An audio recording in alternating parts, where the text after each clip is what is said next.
বন্ধুরা, কেমন আছো সবাই? আশা করি সবাই ভালো আছো। আমিও ভালো আছি আপনাদের ভালোবাসায়। বন্ধুরা, এটা হচ্ছে আমার চ্যানেলের নেক্সট ব্লগ, মানে সেকেন্ড ব্লগ। এর আগে দেখেছো ফার্স্ট ব্লগ, কারণ আমি এডিট করতেও জানি না এখন বর্তমানে, ব্লগ ভিডিও এডিটিং বা মিনি ব্লগ বানাতেও জানি না। তাই ব্লগের মাঝখানে কিছুটা খামতি থাকবে, কিছুটা ভালো লাগবে, কিছুটা ভালো লাগবে না।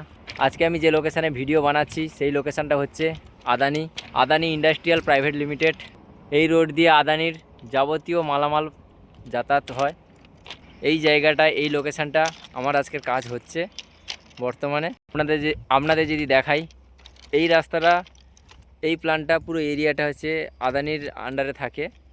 একটু পেছনে যদি আমি ব্যাক ক্যামেরা করে দেখাই, দেখতে পাবেন আপনারা। এই যে দূরে প্ল্যানটা দেখতে পাচ্ছেন, এই প্ল্যানটা হচ্ছে আদানিরই প্ল্যান্ট। আদানিরই প্ল্যান্ট এটা। এই ট্রেন রাস্তা ধরে কিছুটা গেলে দেখা যাবে একটা বন্দর আছে সামনে, বঙ্গোপসাগরের আশপাশ। এই সাইডে আজকে আমাদের কাজ হচ্ছে। তাই কাজের মাঝখানে একটা ছোট্ট ব্লগ বানিয়ে নিলাম। আশা করি আপনাদের ভালো লাগবে। ভালো লাগলে একটা লাইক, একটা কমেন্ট এবং একটা শেয়ার করবেন। অবশ্যই পাশে থাকবেন, একটা সাবস্ক্রাইব করে আমার পাশে থাকবেন। আজকের জন্য ধন্যবাদ।